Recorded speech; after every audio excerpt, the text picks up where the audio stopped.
Welcome back to another episode of Hey, Did You See This One?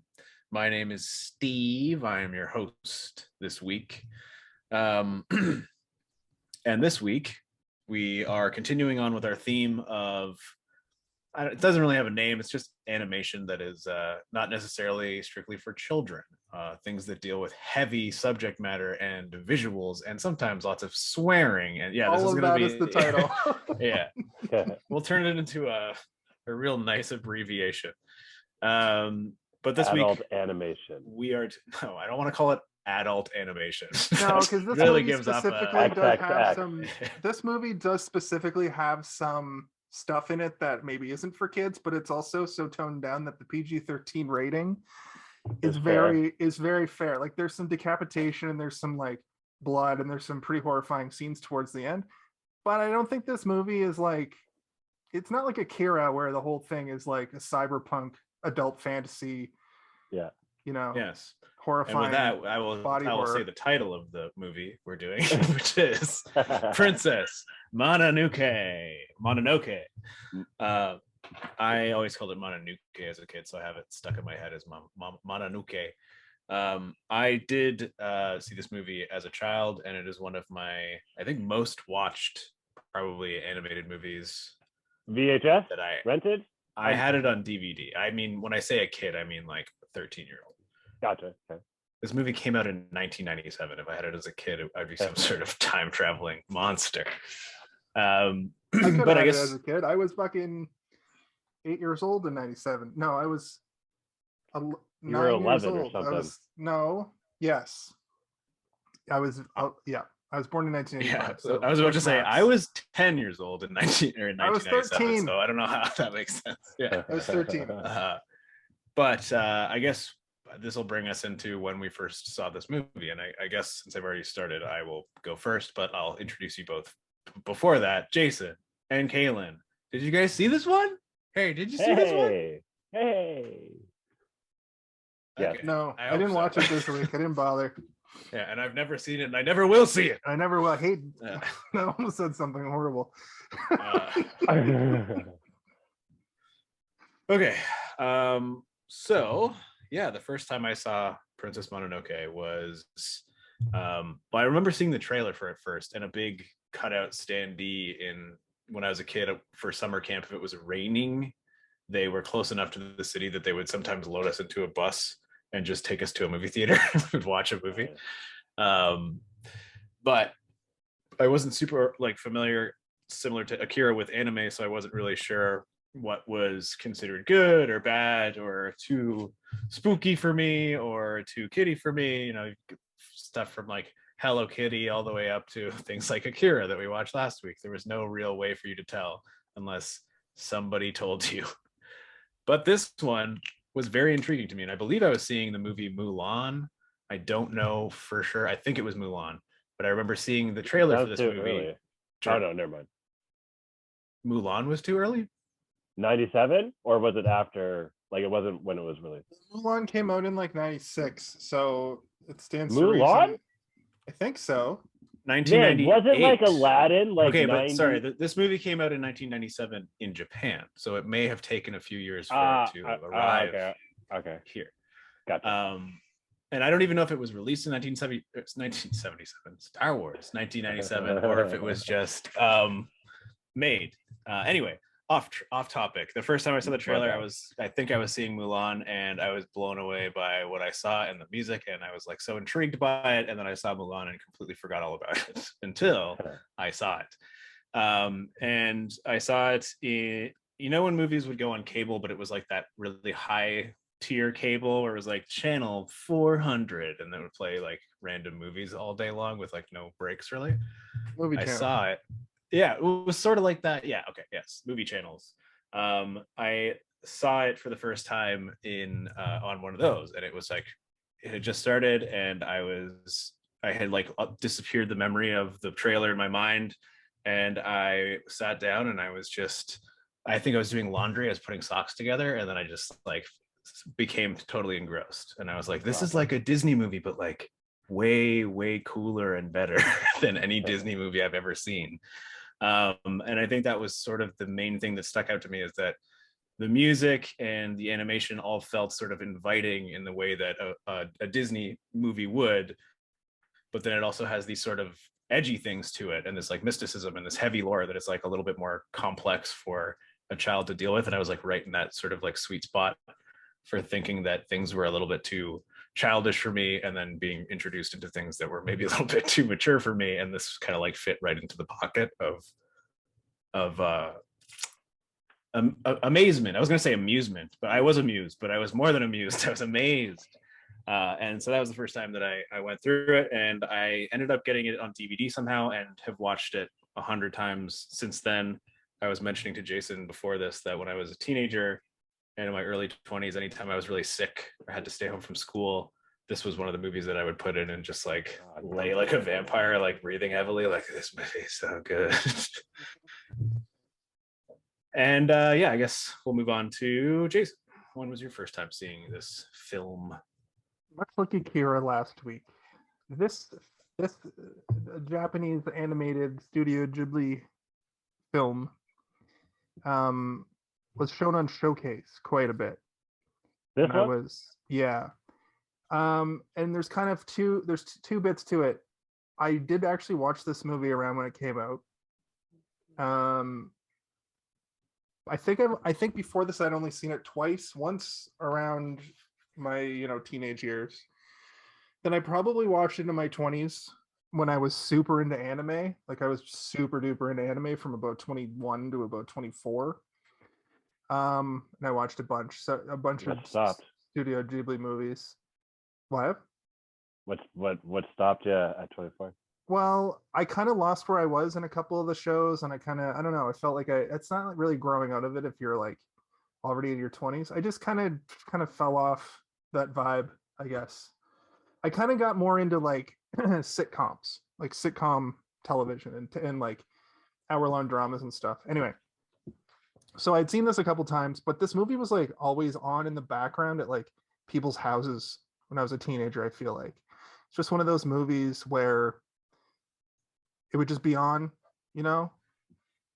I always associate it with this feeling of just like quiet happiness, almost like it's a very quiet movie. It's a very relaxing movie. I think that Steve's using it for sick days is perfect. It's totally that. Like there's a lot of there's like full 15-minute segments where not much is said or nothing is said, and it's just stuff happening on the screen, and it's not intrusive, and it's not.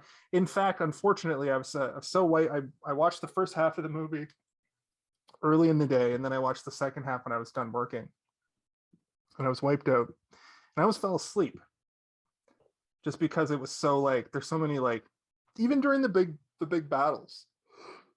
Excuse me. Towards the end, there's a lot of like really chill moments. And I hope, Kaylin, you ask later in the show, like you did last week, what our favorite like scenes, like our favorite shots are, because this movie is like Forest Akira for that. Like there's a lot of just like crazy moments, crazy matte paintings, but the animation is clearly enhanced by CGI at this point in movie making history, because there's so many like layers of things happening, and it has a different vibe. It doesn't look like it's all been hand drawn together. It looks like it's layers on layers on layers in a different way. So yeah, in summation, basically, I've seen this movie a lot, but I've seen it from like the halfway point to the end a lot. And I've seen the moment where you first see the wandering spirit, like the big version of the spirit, and all the little things going. I've seen that part probably 50 times. So yeah, Kaylin, tell us about it. That was a good part. This was my first time seeing it. I only just maybe within the last like 2 years, I think I saw the thumbnail on Netflix. The name of it didn't grab me. Like when I saw the thumb, like I haven't seen it till now, and like just the name of it didn't grab me. It looked kind of cool. I figured I'd probably get around to it eventually. So I was excited to have this one for this month's group of films. But no, yeah, this is my introduction to it. I watched it the other night, and then again today, in between calls. And it does have, so to what you were saying, Jason, there is some sort of like soothe, like it's, and I guess to like kind of your original or not original or like what you were saying, Steve, about like it being a comfort movie to you. I don't even know how to explain it, but there's something soothing about it.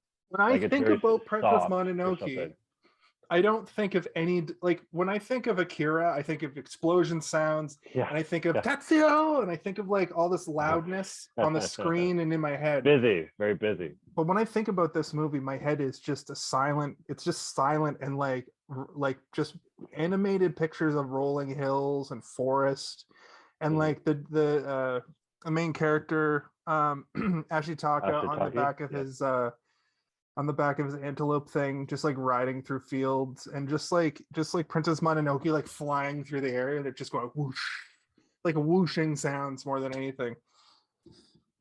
And I see a big influence in the video game Breath of the Wild that directly relates to this movie, and I never really put that together before.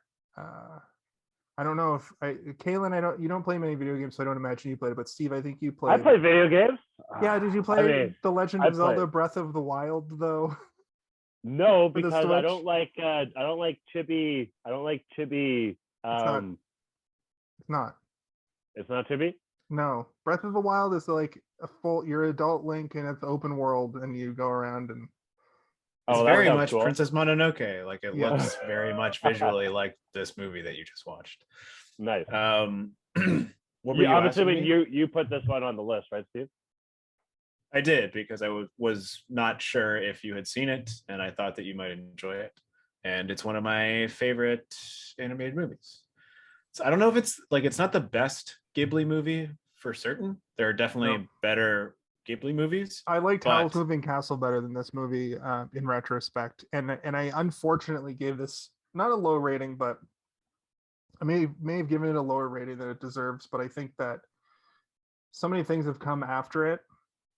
Yeah, I was gonna say this isn't the best Ghibli movie, but for me personally, it is 100% the one that I've watched the most amount of times in my life. And there's a specific reason for that, and it's because I find myself so comfortable in it, and I can look away for a moment and don't feel like I've lost a large chunk of story, visual, or overall sort of like narrative. And like you were saying, how everything sort of has this relaxed feel to it. I like even every beat of music, even up until the battle music that kind of like thunderously goes over top of these fights. But I wouldn't even some people would say like, yeah, the action parts, and I'm like, I wouldn't even call these action parts. I would call them like battles accompanied by battle music, because it's got this sort of like swelling horn section that's like not too hard or edgy. It's just kind of like everything feels like it's waves coming at you. And the visuals feel that way too. Like almost everything is like sort of like rolling hills of endlessness until you find something, like you find Irontown, or you find Ashitaka's village, or you're in the forest of the little rattly ghost skeletons or whatever. It's like these chunks of this endless world. And you hear about the emperor, and you know that the samurai gangs exist, but you don't really know where they are, and like to look in any direction. You're like, I expect to see rolling green hills that way and rolling green hills that way. It's a very small scale story for how grand the meaning behind it is, and how big a deal like the spirit of the forest is, and how much it controls. And did you guys kind of find that this was sort of an allegory for like modern pollution? Because that's what I kept thinking of. I don't know if I would say, like, I don't know if that's the complete intent. It's definitely part of it. I think it's probably more a response to like industrialization and like people losing themselves and realize, and like people becoming no longer a balanced. specific thing that is no longer like connected to the world that they come from. Like I think the message is like, we all technically come from the forest. Like we all started in the forest and we're part of the forest, just like the wolves and the boars and the monkey and the ape tribe. We were part of that once, but now we've separated ourselves, and we only thrive on like destruction.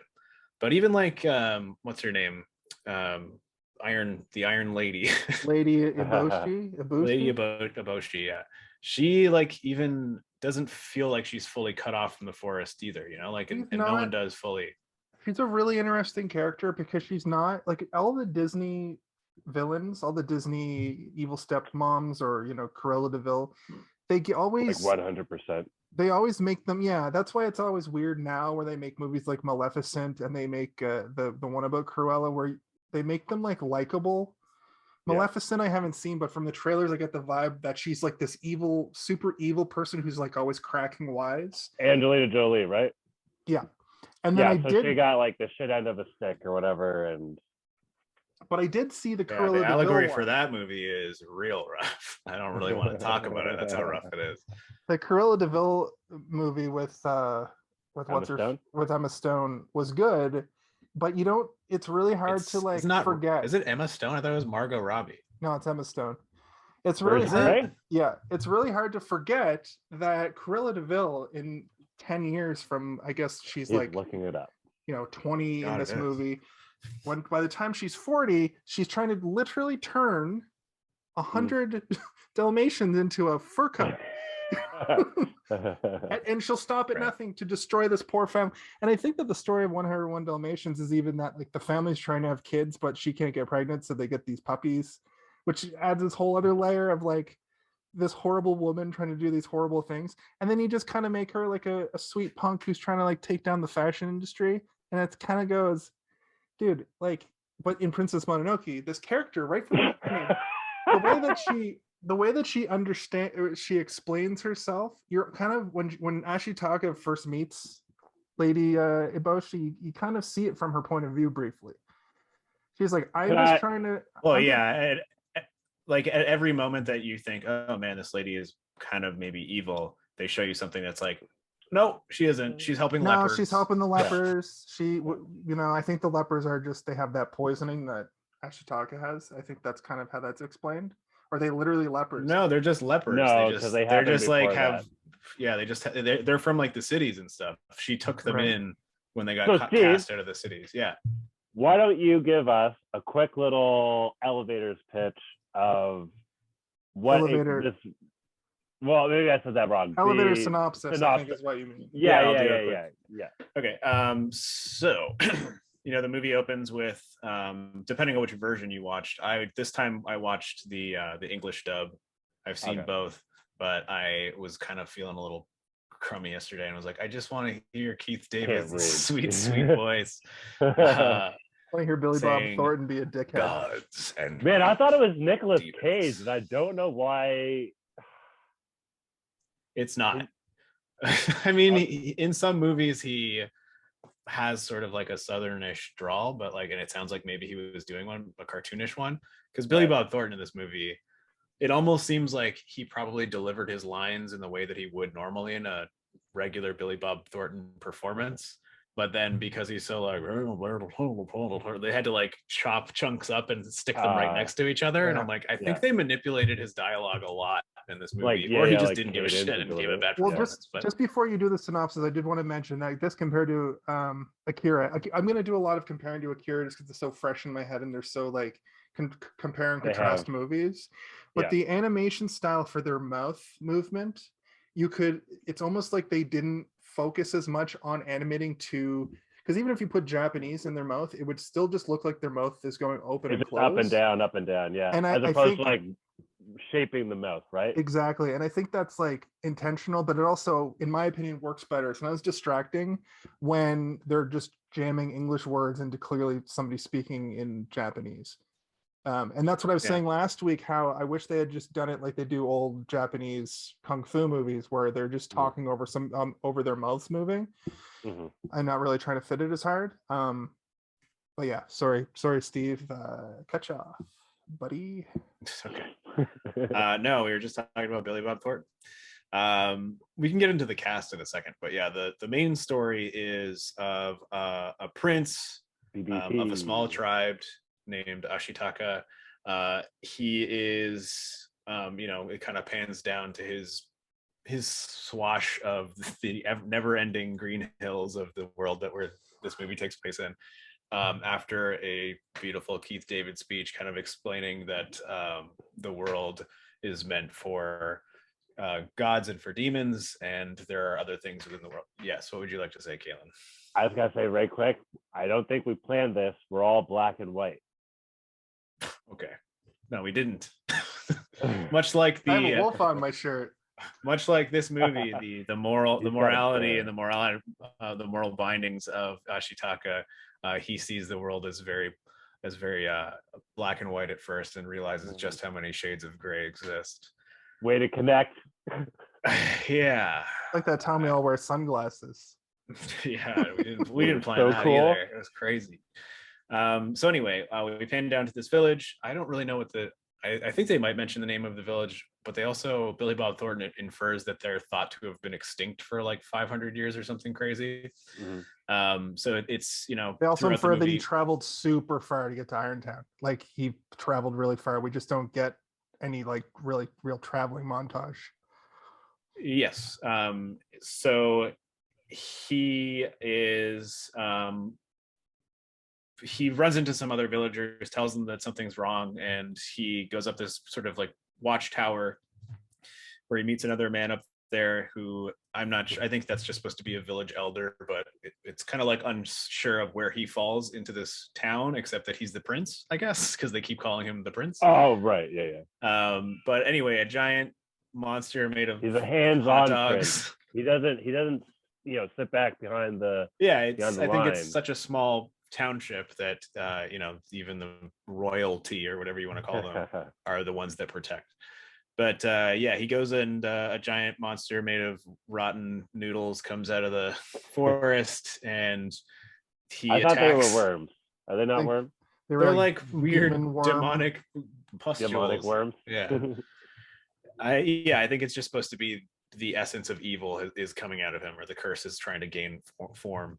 But in the process of fighting this thing, he gets a bunch of the evil spaghetti on his arm, and it like burns him and like absorbs into him sort of, and he's cursed.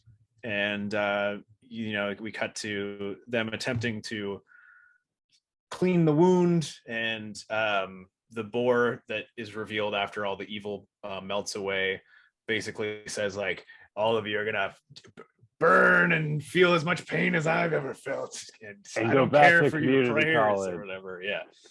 And then he turns into a big pile of bones and meat, and it's really kind of gross looking. And then we kind of cut to a meeting of the elders of the village, and the wise woman, as she's referred to, and she's kind of like throwing some rocks and bones and leaves and stuff, and I'm not sure exactly what she's doing, but it seems like she's trying to determine the fate of Ashitaka, but basically says, you can't outrun your fate. I think, what did she say? She says, you cannot alter your fate, my prince. However, you can rise to meet it if you choose, which is basically her saying, go to the forest where this boar came from and try and figure out where this demon was spawned from, and maybe we can get rid of the curse on your arm. And all the guys in the village are like, no, we can't just abandon our prince. And then he cuts his hair off, and he cuts his hair off, right? Yes, he does.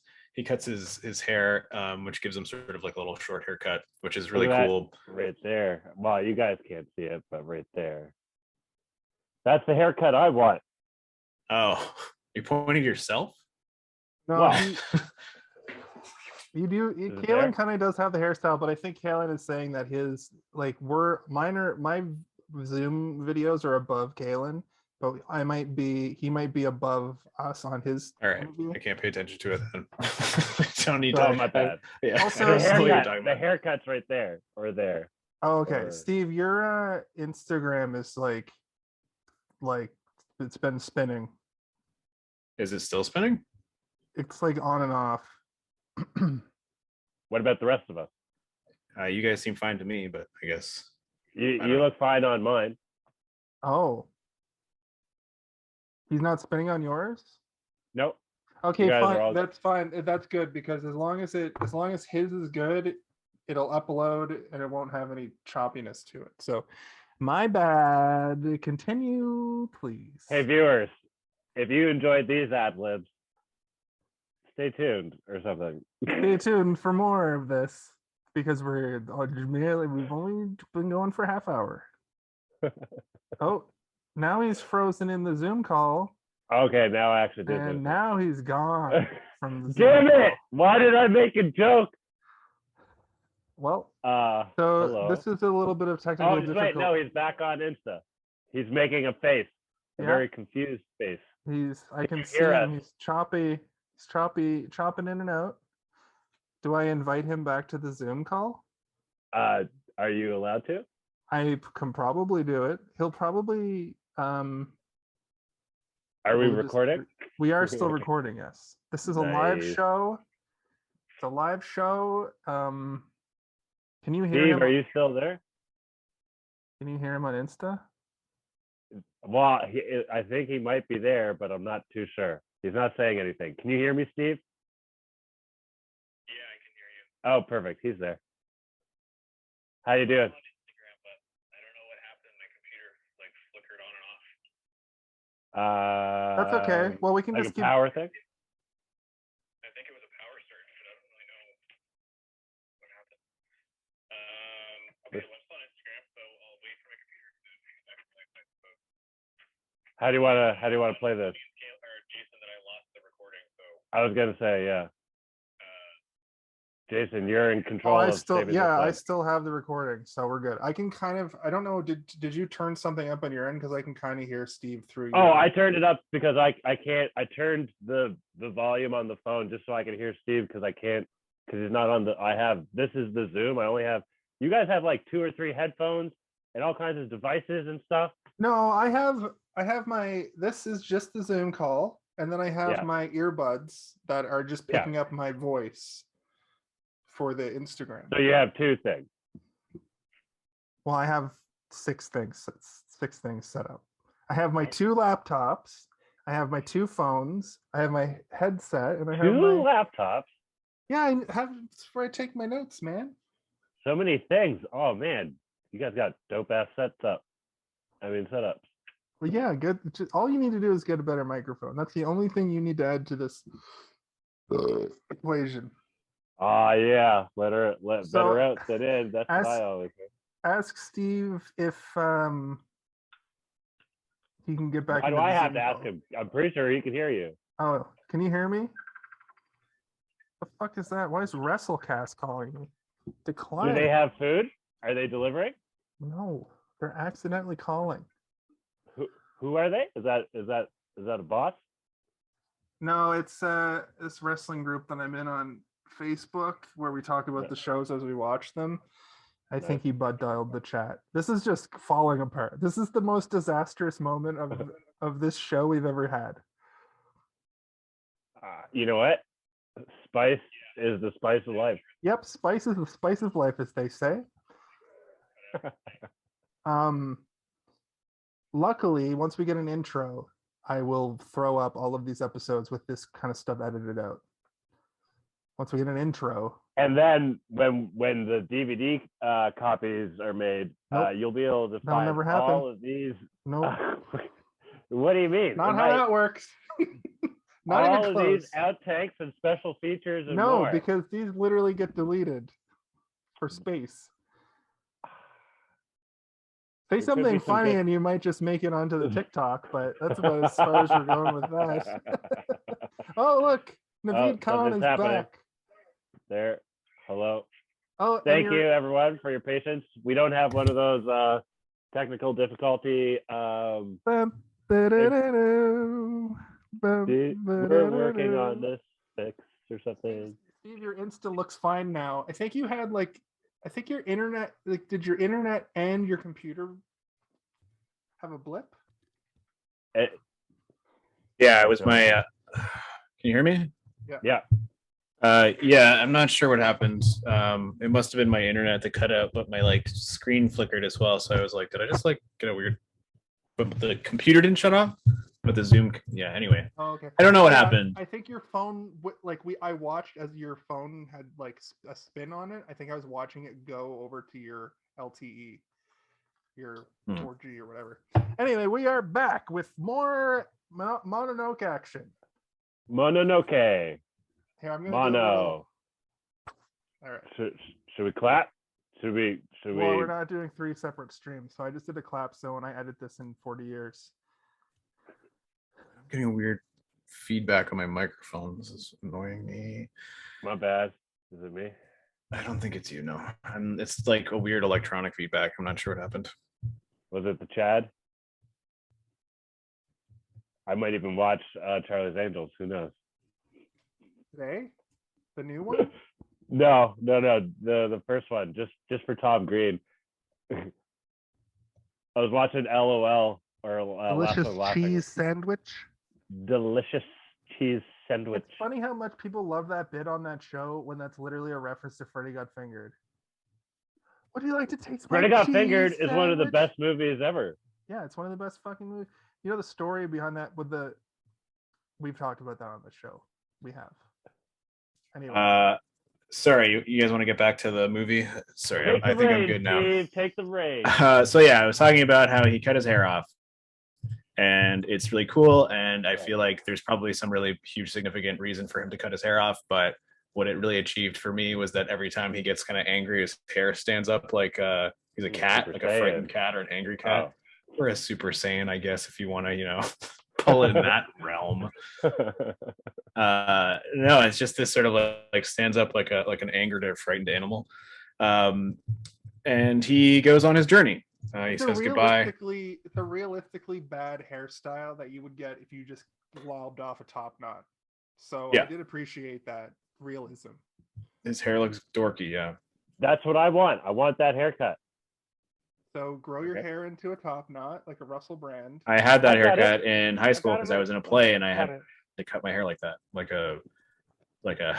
an orphan from like the one in Jason's background right now, like that little angled back. Yeah. Yeah, that's what my hair looked like. I was in a play. Kind of a how do I tell my hair? You know what?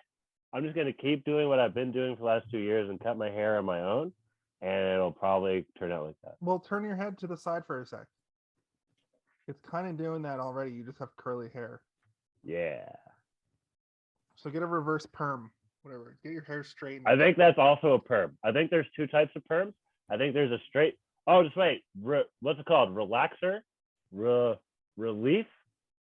Get it relaxed? Can I get my hair relaxed? Reverse perm. Okay, Steve. Anyway, you were saying? So he goes on his journey after he cuts his hair. And what happens along the way? It's kind of like eased into the introduction of a couple more characters. I believe at this point we meet up with Lady Ibushi. Is it Ibushi? Ibushi. I wrote it down towards the end. Ibushi, not Ibushi. Yeah. And just referred to her as Lady all through my notes. The Iron Lady. She is much like Ashitaka, protecting her townspeople as well, along a delivery route of food and I assume other goods. And they're on a very narrow sort of like cliff edge. It looks very precarious, and it is a rainstorm. And during the transportation, there's a little bit of back and forth where, as far as I understand, this movie is based in a lot of like really, really heavy like folklore in like specific regions of Japan, which would have taken like 4 movies for them to like fully explain to you everything. So it's kind of this like back and forth that's very sort of like referential, but not really. Or be from that region of Japan where they believe that folklore, I guess. You basically get the fact that like these people, though they seem to be in a more modern sort of era, as Ashitaka is like watching samurai people basically like looting a town, like doing sort of like a horrible destruction of a town and stealing all their goods. That these people still believe in magic and monsters and gods and demons. Like there's nobody in the movie that even questions the reality of this stuff. It just all exists and it's sort of like factual. Yep. And Ashitaka, as he tries to not even really defend the village, he's just trying to pass through the village. They see him and attack him, and he's literally just defending himself. I think almost every time he kills somebody in this movie, right before he kills them, he says, "I'm warning you, don't do it. Yeah, leave me alone and I'll leave you alone." He kills a guy by chopping both of his arms off with a single arrow at one point, and I laughed. I love that. Yeah. And they stuck to a tree and they just look like, he's like staring at his nubs. And then he decapitates a guy like 2 seconds after that. And their response to seeing that is like, "It's a demon." They're so clean. Like, yeah. They like just the heads just pop off, and it's so like a PG-13. Like if these kills were in a movie like Akira, or even like Ghost in the Shell, it'd be like super gory. Yeah. Well, I think that I'm not sure what the sort of rating system is in Japan. I'm sure there is one, but I don't know like what they view as sort of like R-rated versus what they don't. I'm sure it's I think similar but not exactly the same. Yeah, it's probably different, but like in this movie, it seemed like they were allowed to use as much blood as they wanted within certain circumstances, and then other scenes where they could have had the spurts of blood, like when he cuts a guy's head off with an arrow, there could have been like spurts of blood everywhere, but it's just this like his head pops off and then his body falls over. Yeah.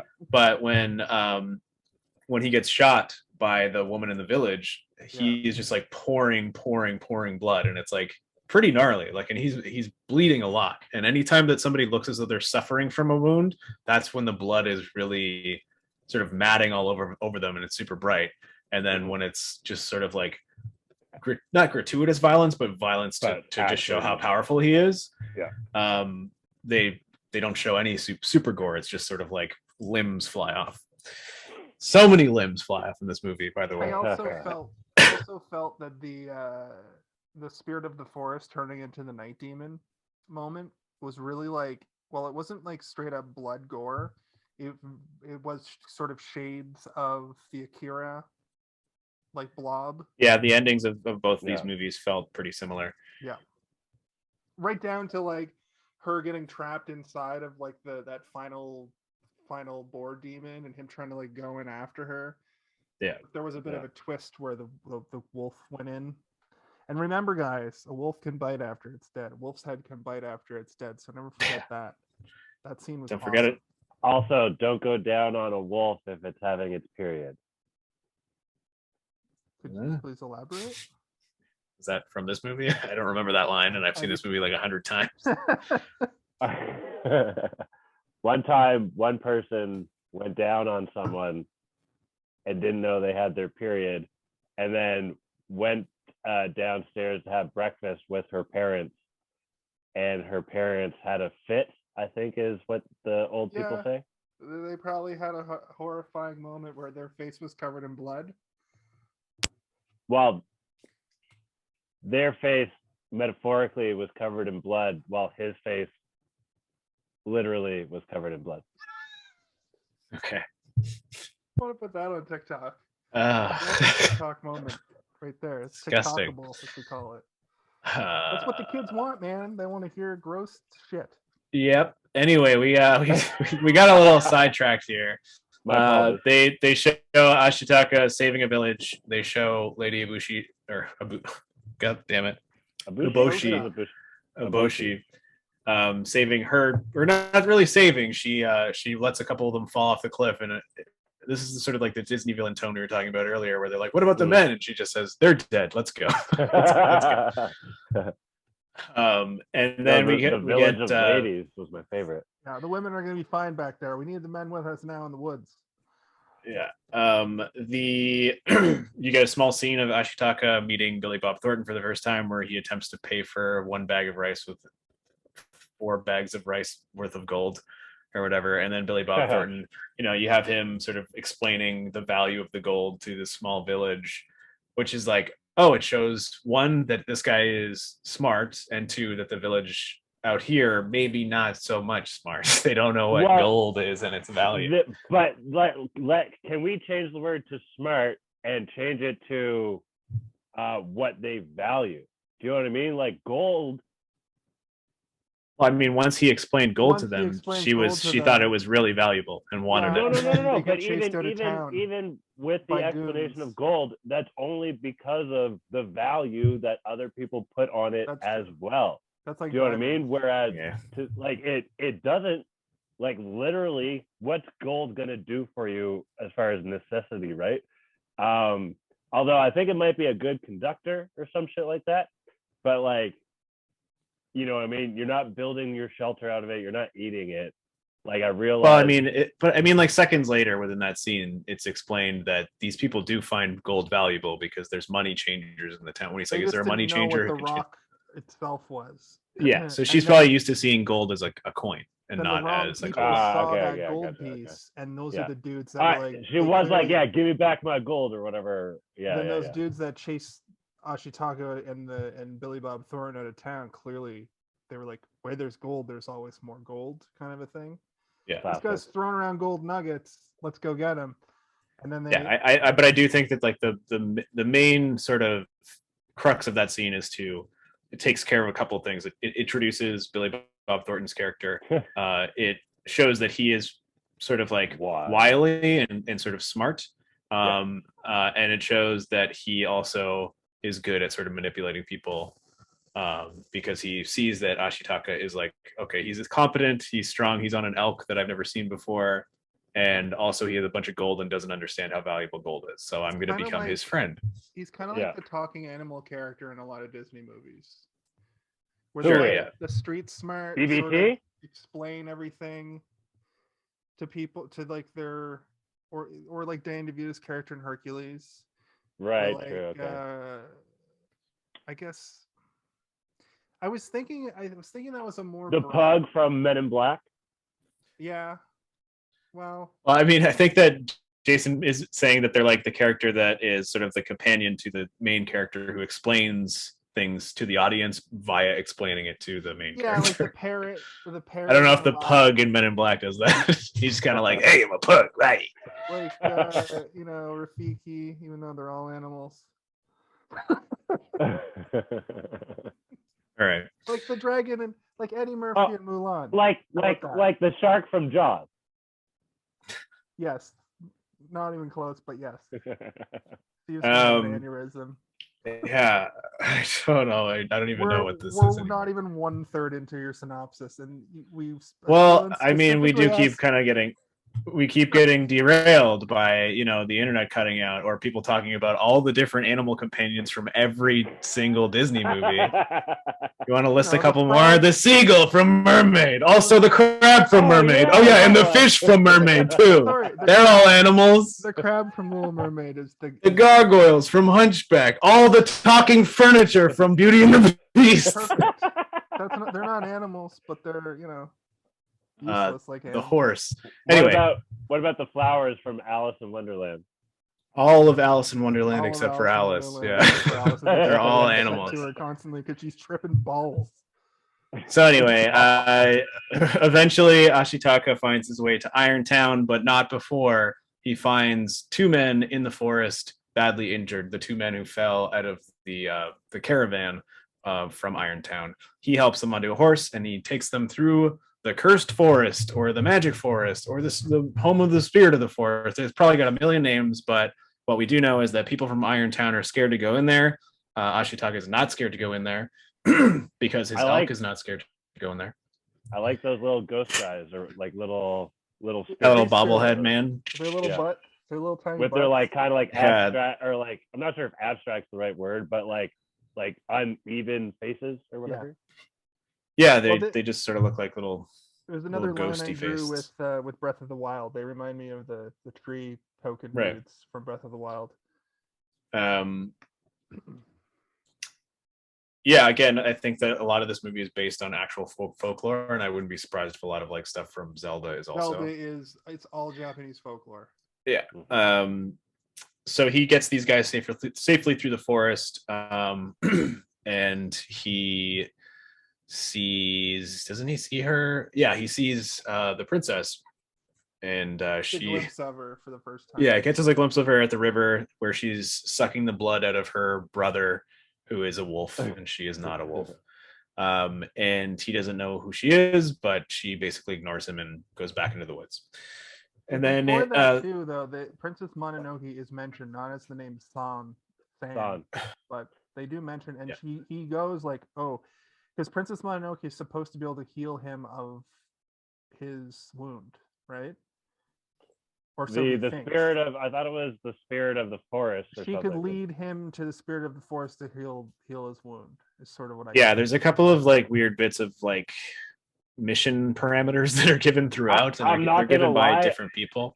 I did get a little confused during this movie. There's a lot of confusing parts, like when they just randomly introduce this different samurai clans and they're just all fighting each other, and it's like, what? Did I miss something here? Or are they just? Is it? Just, yeah, no, I think so. They being like, here's stuff, here's things, see, show don't tell. Yeah. Well, yeah. Again, I think it's probably again the thing that we're like, oh, this is based on this stuff that happened in lore and folklore and maybe even reality. True. Okay. But also it just kind of underlines the fact that, you know, outside of the forest, outside of his village, in this area of the world that he's ventured into, the human beings are at war with each other, and they're also at war with the forest. And he does not want to take either side, but he also doesn't want to fight either side. He doesn't have a fight. He just wants to remove his curse. But as he gets further and further into this land, he starts to realize that, like, oh, all of these people need things, and they all need different things, and they all want me to help them get what they want. And I don't know who I'm helping anymore. And by the end of the movie, I don't think anybody really knows who they're helping except for themselves, because you've got Billy Bob Thornton, who just wants the head to give to the emperor. You've got the Iron Lady, who just wants to protect her village, but then it becomes more like she just wants to hunt down the forest and kill the forest. Well, you've got her main goal is to spread the ability to mine iron. Well, that's her main goal, but by the end of the movie, she's not really even giving a shit about her town. She just wants to fucking shoot that spirit. Like, she forgets about all of that, and she's like, my goal is to kill the forest. Like, that's what her goal becomes, to kill the forest at the end.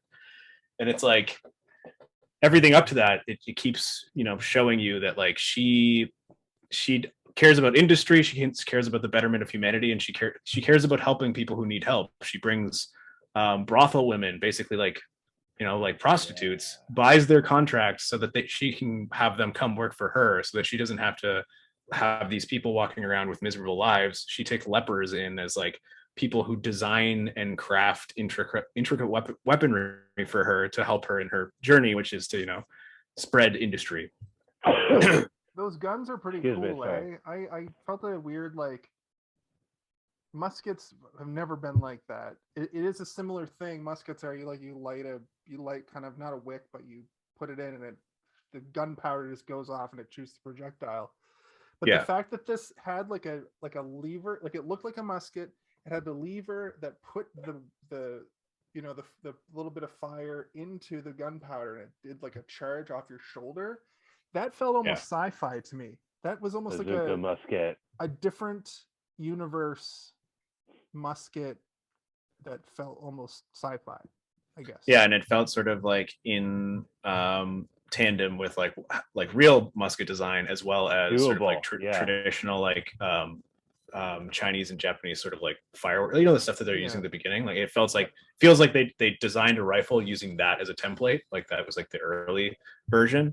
It also is worth mentioning that they're designing these specific rifles for the women of the village to be able to use. Oh yeah, because they make a point at one point where he's like, this is too heavy. Yeah. And I think he even fires it from his shoulder, and she picks it up. Exactly. And then later they're all doing it like over the shoulder, which is cool. Yeah. It's all this weird sort of world building and like just subtle things where you're like, oh, okay, so all of this works together in its own particular way, and everything is very particular. Is there a sequel? There is no sequel.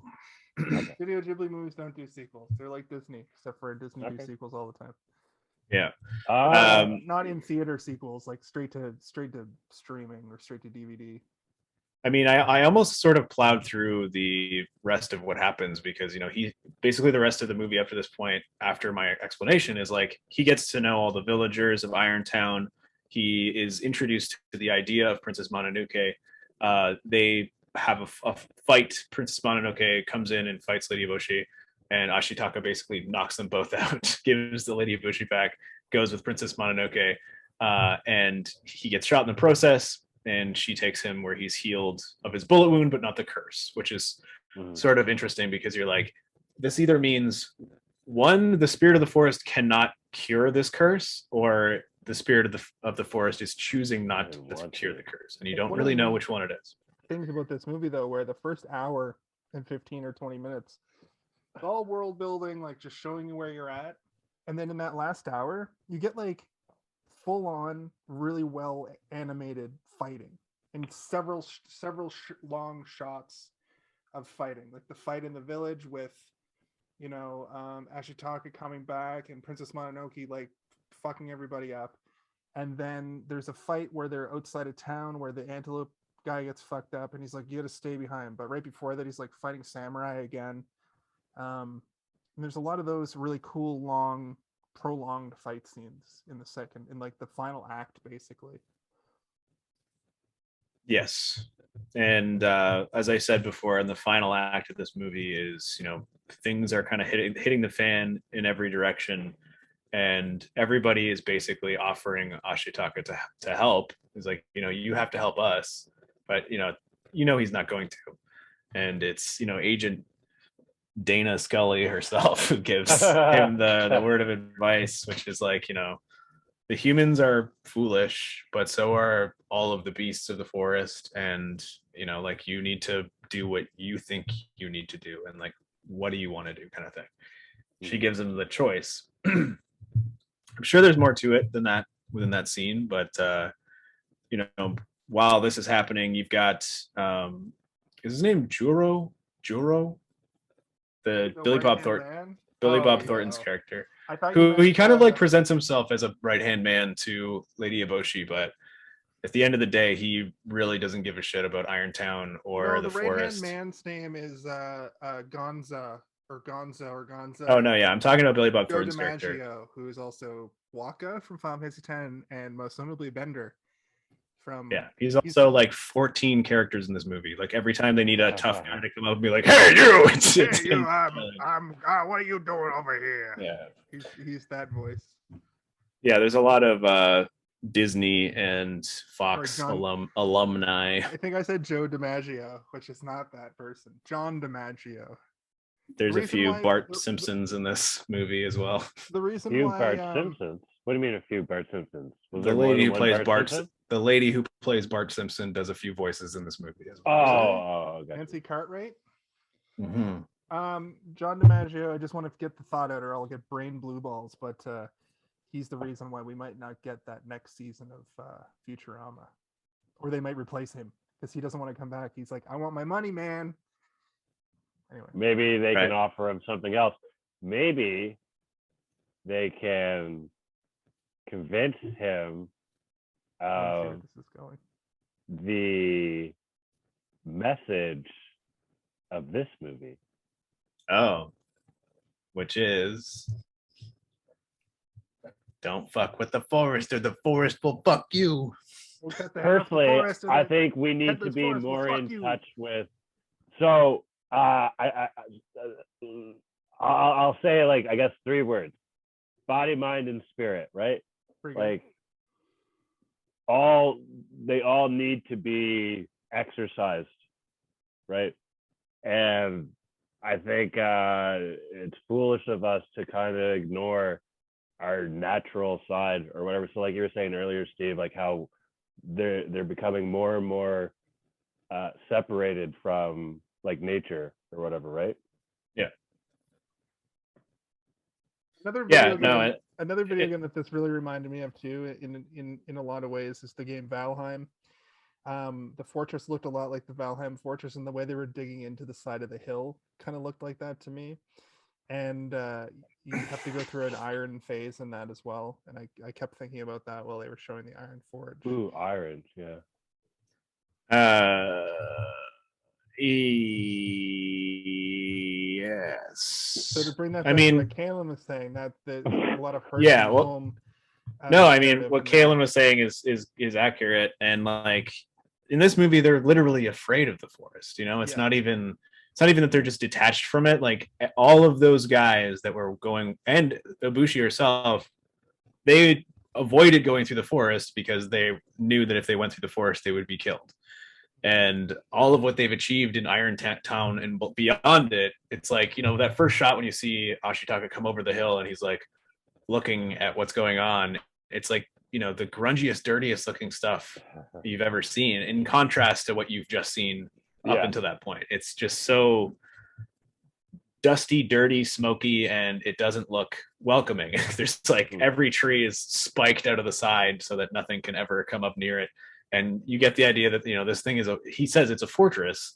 It's like, why do they need a fortress? And it's because they were being attacked by boars constantly. Like the boar gods were trying to kill them. And then also the monkeys. They keep coming to try to replant the trees because that whole hillside, like that's what I'm saying, that imagery of the hillside being completely barren because it's been used up of all its resources. That's what I'm saying. The game Valheim very much has that. That's a good point. Yeah. And it's a really cool, because at the end, when the spirit monster comes and is just like turning everything brown, it finishes the job in an ironic way. It's like, oh, fine, you want, but then you have to contend with this horrible like tidal wave of black. You want death? I'll give you death. Which I think was more to the allegory that I was saying of the pollution thing, because it literally spews this like what looks like oil. You know what I mean? Oh yeah, it's definitely like a Fern Gully-ish sort of story where, you know, like on the nose, it's very much like, yeah, nature versus industry, like, you know, smog and smoke versus natural growth and green life. And but the difference is like that spirit has the power to be either or. And Lady Eboshi not being she's the only person that's like, you can't fear this stuff. I'm not afraid. And when she fucking kills that thing, the shot of the bullet going through the spirit monster's face and its eyes going like outward is so unsettling.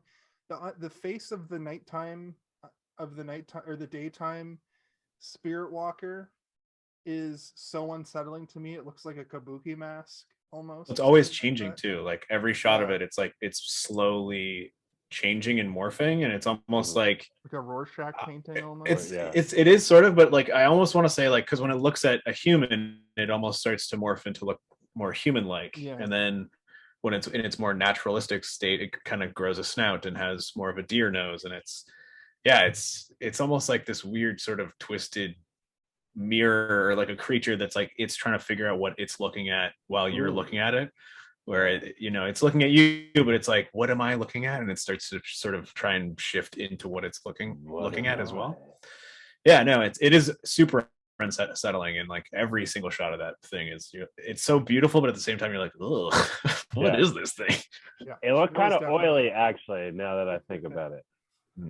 Like, or water mixed with oil, or like trying to mix water with oil. Ooh. Well, that's pretty good. Nature versus, well, I guess oil's natural too. You get a shot of like the silhouettes of a bunch of deer and the shadow, the forest spirit near the beginning of the movie. And I think it's right before he sees Princess Mononoke for the first time. And I feel like you see that for the first time and you're just like, oh, it's like this old deer. It's like this old grizzled deer that just has crazy antlers, but they're in like a weird different, because you haven't really seen anything out of the ordinary at that point in this movie besides you're watching like a fantasy, but nothing real crazy. And the first time you actually see the monster, you see it with its weird red face. It looks like one of those monkeys with the red faces, right?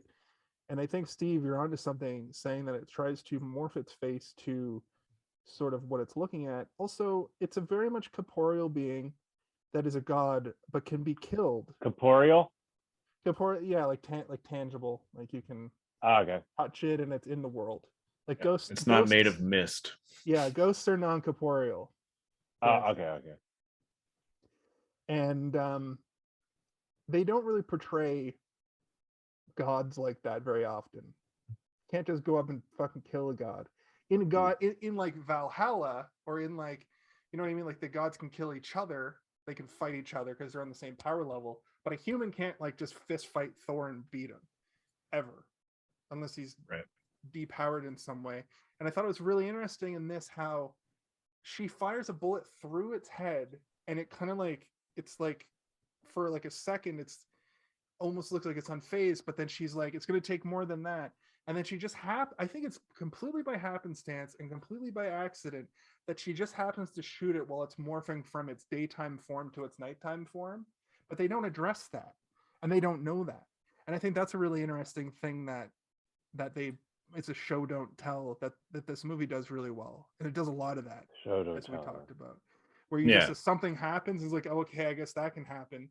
And that moment was very much like, oh, she did that by accident, by not, like, she was almost right to not be afraid, and that was sort of its weakness, because all of the other humans are horrified by everything in the woods, and they don't even. So if something is scaring you, it has the, you know, has plus 10 to its like attack, because it's also putting like fear plus on 10. you. I mean, I would also say that like it is definitely an accident that she shot it in the neck at the perfect moment to blow its head off. But you know, the person telling that story, the guy who survived, who goes back to the village, and he says, you know, Lady Eboshi, she turned to us and she said, "You can't be afraid of gods," and then ran off. And then she shot its head off, and like he would skip all of the other stuff, right? But us as the audience, we see her misfire the gun and then try to shoot again, and then all the greenery and shrubbery growing off of it, and she's just trying to shoot the gun over and over again, and she can't. And then finally, she just forces it and shoots. And it's like, if she had shot it even, you know, that 15 seconds earlier when she was trying to, it probably wouldn't have killed it. But because it went off at the exact moment that it did, she was able to hit it right in that sweet spot that caused that dope explosion. Like what does that say though about the greenery leading to that? Like, you know what I mean? Like, did the thing kill itself by accident by gnarling and mangling the gun in such a way that the bullet fired at the perfect moment? Because I forgot what happened there. I forgot about that whole last bit, and I thought the gun just like blows up in her face and that's her end. I forgot about all of that part, and that's what would happen in like pretty much any other movie, I would say. That's and then something else happens that still makes the monster pop off and become a demon. But what happens really is she does that thing, chaos starts happening, and with the wolf's dying breath, its head just comes and takes her arm. And even Ashitaka is like, you know, Princess Mononoke's freaking out. She's like, I hate all humans. I'm a wolf. Everybody get out of here. I hate you. I hate you. And he's like, look, your tribe, we took her arm and she's got to go to intensive care. That, you know, you're paid back. Let me hug you. Let me just embrace you and show you humanity. And I thought that whole sequence was fucking awesome. That's basically where I was going with that. Yeah. Also, Lady Eboshi looks so cool at the end.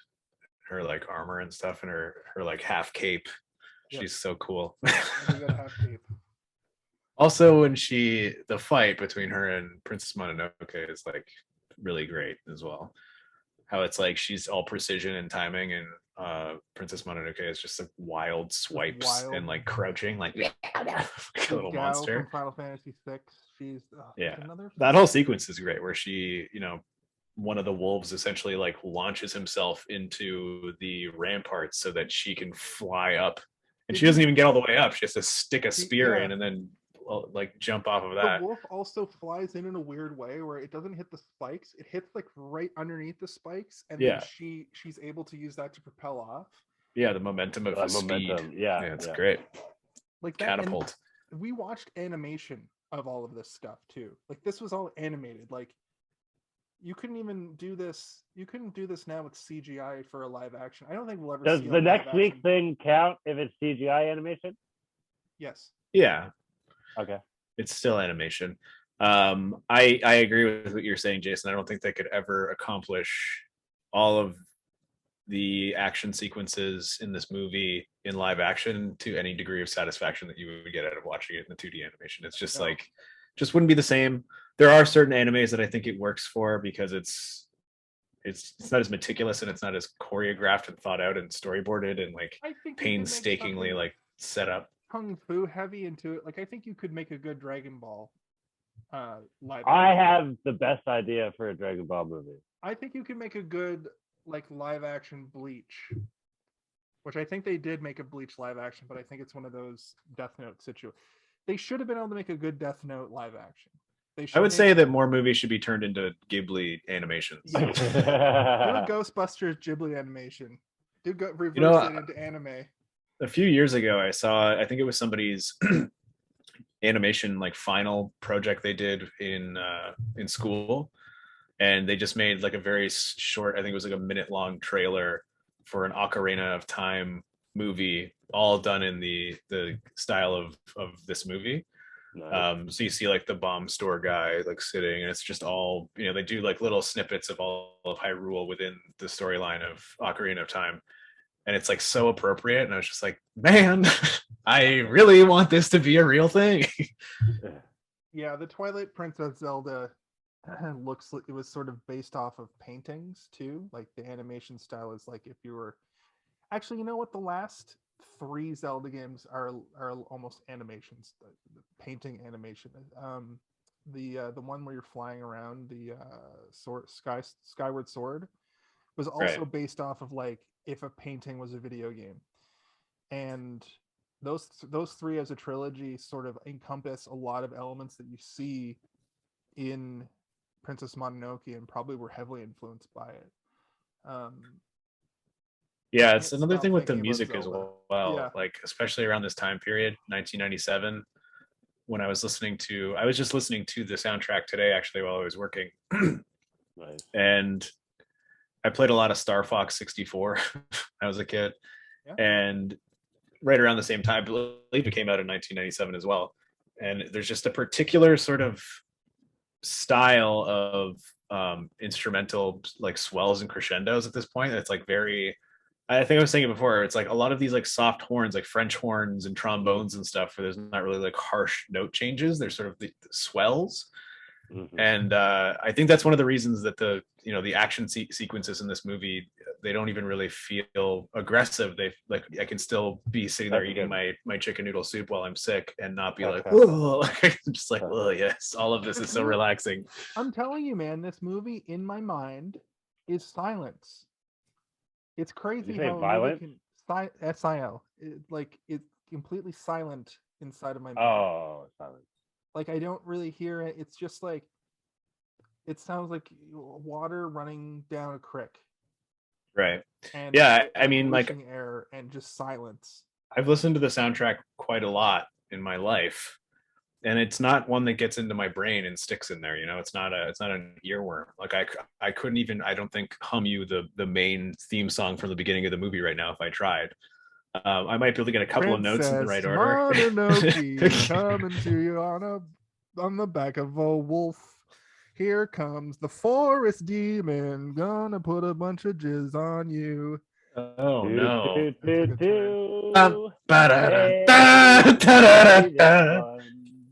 Billy Bob Thornton, baby. That's another thing I wanted to present to you as a question. This is not something I've looked up, and I am interested to know if this is in any way valid. But the question is, of course, is his name William Thornton? Yes, William Thornton, our favorite country buck. Thornton. Sorry, fuck, I fucked up my own joke. BBT. So, I wonder if the character in this movie that he plays is meant to sort of portray a particular region of Japan of that era. So, like, you know, if we wanted to have a movie where, you know, somebody is making a pilgrimage across like the Oregon Trail or something, and they run into like a hillbilly, or they run into like a cowboy type person. Is it the equivalent where like this guy? Squid Game kind of does that, right? You know what I mean? Because they have different people from different regions who have are portrayed differently. And in Japanese, when you go and listen to, so a good example of this is in Final Fantasy 15. There's a character called Cindy, who's the son of Sid, and they both talk like this. She talks like this, but he's like, "Hey guys, what's going on?" And if you go and listen to the Japanese dub, he sounds different than like the main character Noct, who's like a prince. Slang. It's like it's a regional thing then. I think that was an intentional move by the yeah, because it's almost jarring, right? Where like everybody else sort of speaks the same. And then even the women who are of the like the Bella women, you know, who are all supposed to, they're all supposed to be you know, like babes, prostitutes before they came to Irontown. I don't know. They have a particular way of speaking as well. That main girl, because she was out of his league. Well, the rest of the men in that town aren't much better than that guy either. Maybe he was a sweetheart. They portray all of the working men in this universe as just being fucking looked at. They were hit with a boot in the face. Yeah. Oh, fun fact about Ashitaka that we haven't talked about: the voice actor for that is Dr. Manhattan. Yes, Billy Crudup. Billy Crudup. That guy. He's also in Big Fish. He was in Alien Covenant, or was it Prometheus or Alien Covenant? Alien Covenant. Yeah. Yeah, I was looking at his IMDb earlier. So I was like, where the fuck do I know this name from? And it said Watchmen, and I was like, he's not Ozymandias, is he? No, of course he's not. He's Dr. Manhattan. And I remember at that time, this guy was getting a lot of work during when like Watchmen came out in the late 2000s. That's how it happens. Yeah. When you're hot, it's just like But he must have been a big enough star on the level of Billy Bob Thornton and Claire Danes.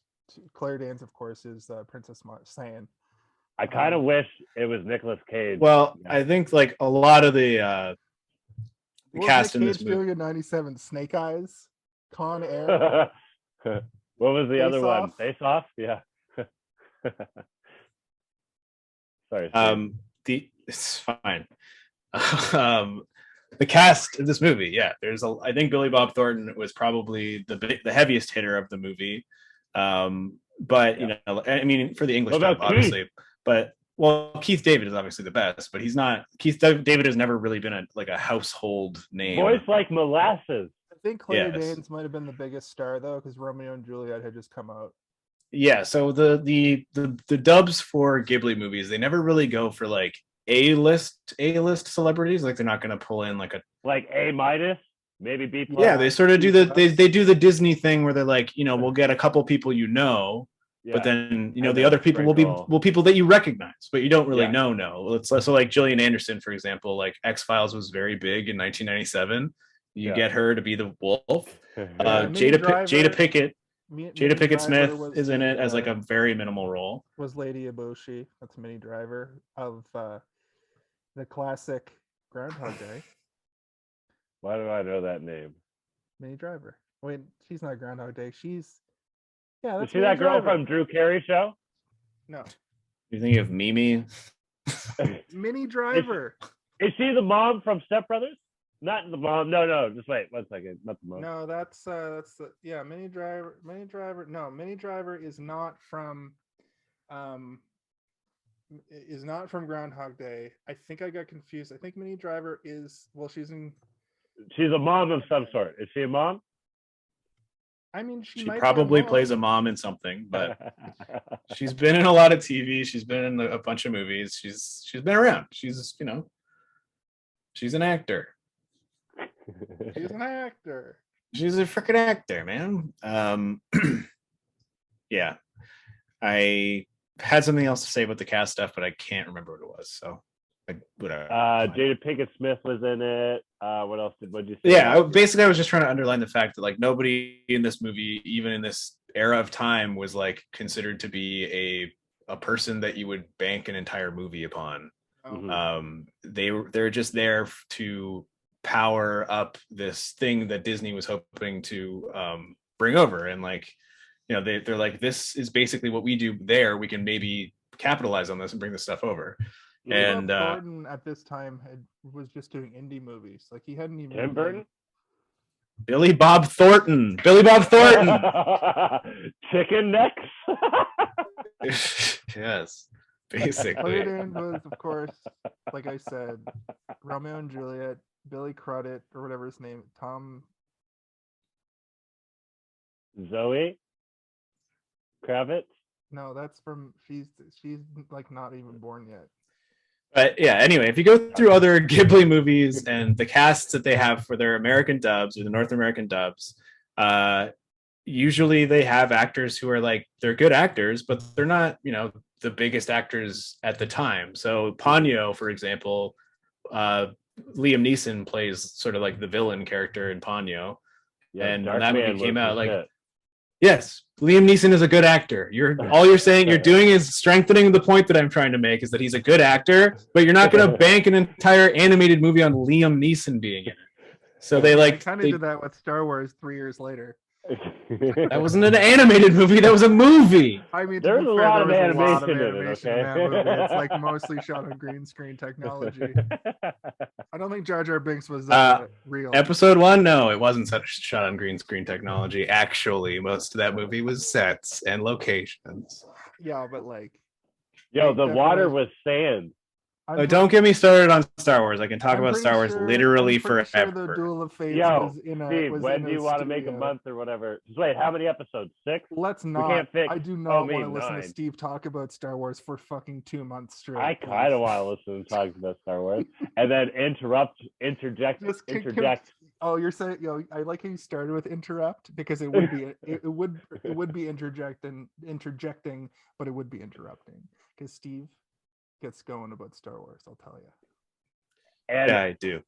Speaking of interrupting, my apologies, Steve. Like next week when we do Final Fantasy: The Spirits Within, you're gonna see some shit, pal. Are you guys gonna do it out? I almost immediately regret saying okay to that. I forgot that you just will talk about Final Fantasy the entire time. We've already been talking about it this episode. Okay, well. Anyway, you can go through any Ghibli movie and look at the English dub, and it'll always have people every single time. It's never going to be a cast of people that you have no idea who they are. You'll see Patrick Stewart somewhere. You'll see, like, look at any Ghibli movie right now, go to the English dub and look at the cast, and you'll know at least 1 to 4 people in each movie.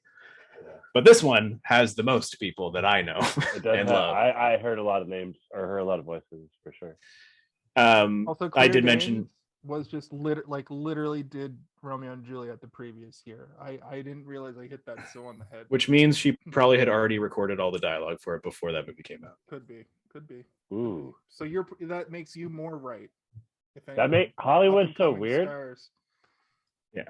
Billy Bob was a fucking up and coming star in the late 90s and would be propelled into becoming a household name within 5 years, which is crazy because he was already probably in his 40s. Yo, Sling Blade was dope. Really? Was it? I think I might have to disagree with you. His performance was dope. Oh. I will. Doesn't he just play bad Santa, but he's not Santa? You just kind of. I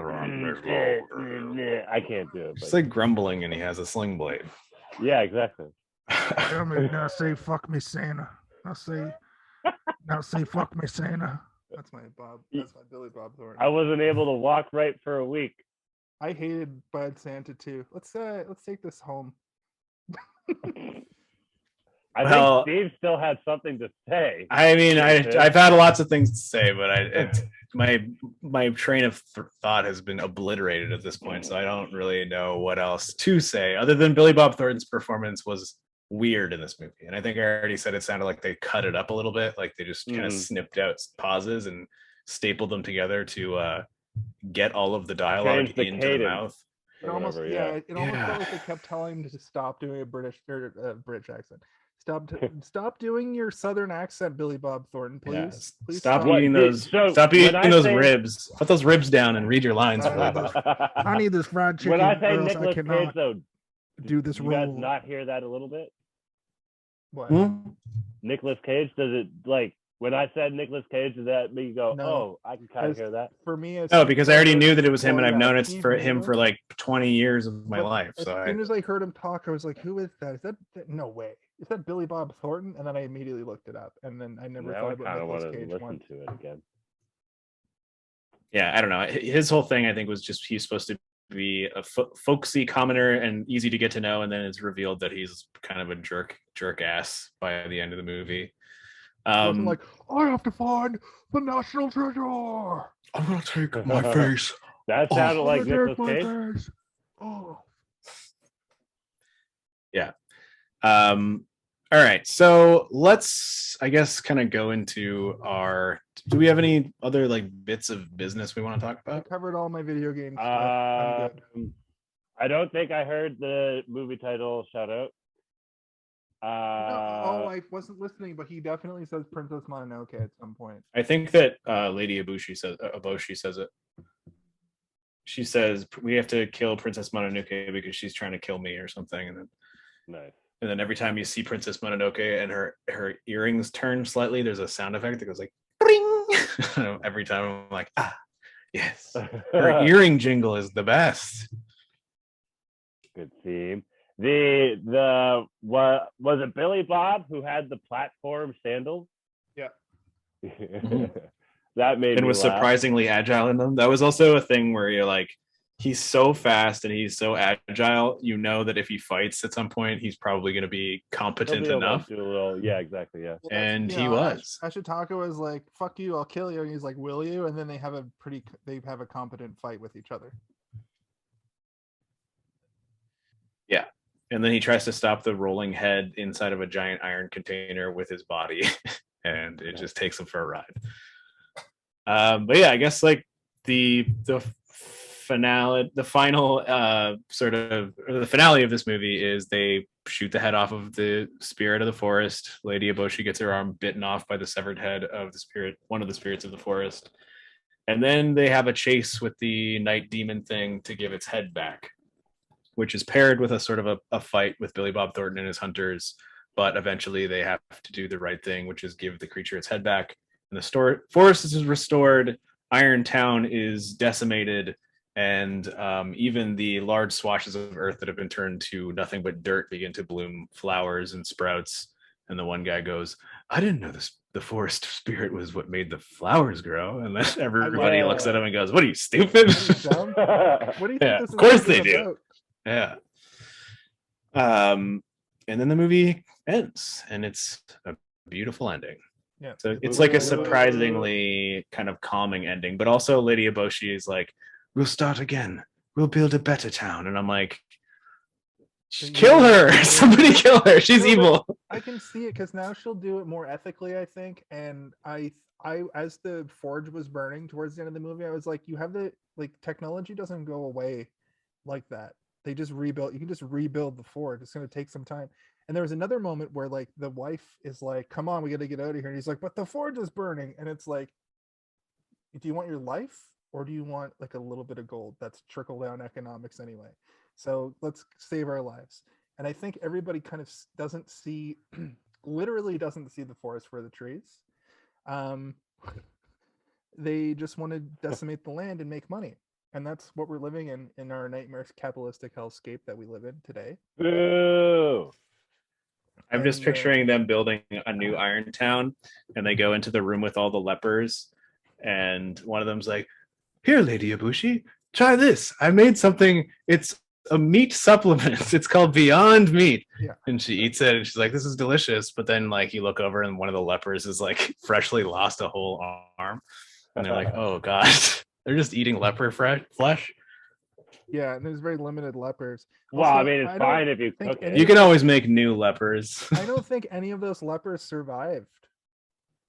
There were no lepers in that like group of people in the water. Right.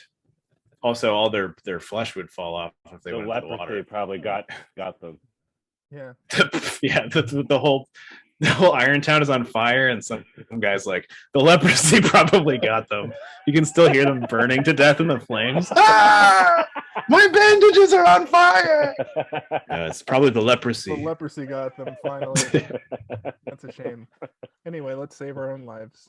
Yeah. Everybody on this raft. No lepers allowed. They like kick a leper off. Yeah. Well, I guess we can go into final thoughts. I feel like I'm missing a segment. Did I skip something? Well, no, I don't think so. I Like, did like the whole like sometimes I we don't have kind a of lot to like say about- synopsis with interjections. Yeah, I kind of like it. Sometimes when we don't have a lot to say about an episode, I feel like the long synopsis with interjections is better. It's when we have a lot to say about a particular movie where we get kind of lost in the sauce when we try to do a synopsis. So I think those. Well, yeah, this movie also has like a lot of stuff that happens. Like it doesn't feel like there is, but it totally is. I guess like I know you were talking about the video game stuff earlier. One point that I did want to make is that it felt like a weird video game, like a Fallout 76 or something, where like you go into a town and then you go to the settlement over, and then you get another quest from another town and another quest from the other town, and then you realize that all on your quest list, and you're like, I don't even know what I was trying. No. What I'm saying is like you then realize that all of those quests are the exact same quest from different people, but the outcome will be different depending on the choice that you make. Yeah. And like that's kind of how this whole movie feels. It's like you're watching somebody else play a video game and they're like, I don't know who to help. Which one can I save and try helping these guys and then load if I don't like the outcome? I hope that they make in the future movies that have multiple versions like that. Like I hope a new genre emerges where they did try it at one point in theaters where you could like vote, like a choose your adventure kind of thing. I think there are a couple of those, but I would like to see a more video gaming movie going experience like that where or Bandersnatch was kind of like that. Make different More yeah, it's just sort of a visualized choose your own adventure book. Yeah. I mean they've tried doing it. It's kind of it's like a fun idea, but every time I witness it implemented, I never kind of like it. I'm always kind of like, okay, whatever.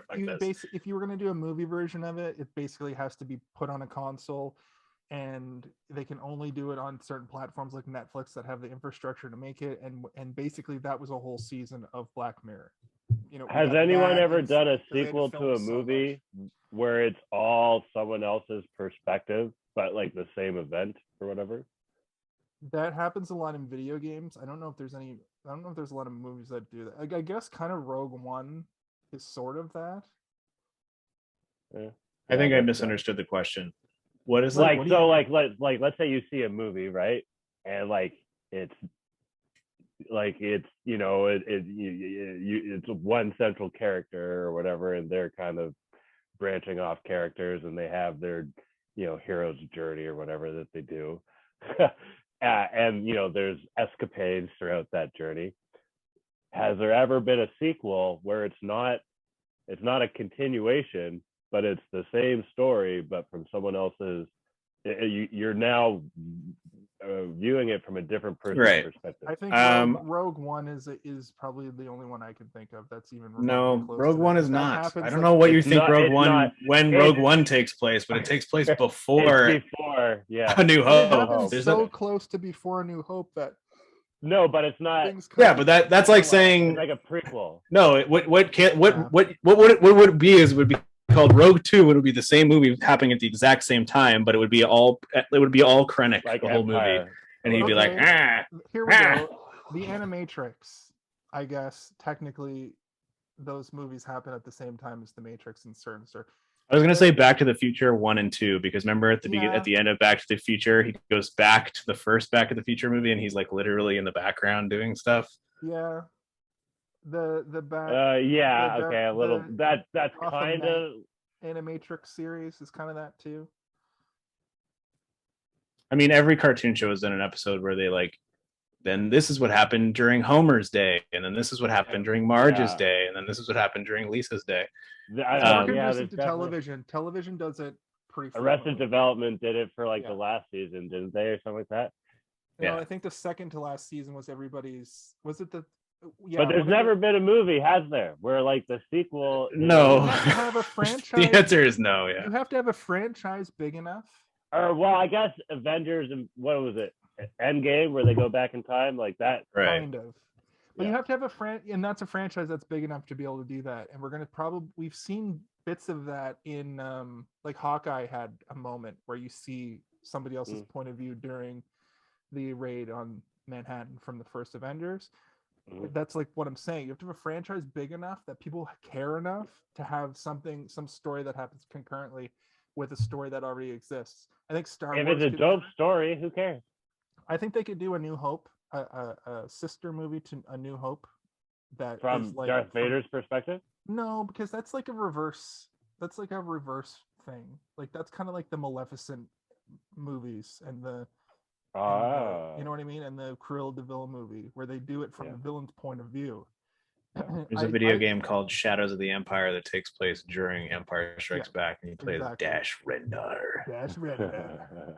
I a think mercenary for hire. They need to remake that game because it ruled. That's why I love IG-88. You fight him in a junkyard, and it's Right. Edgy? It's like the second level. Yeah. Edgy 88. IG. He's a like bounty numbers. hunter, and he's a robot, and he looks really Instagram 88.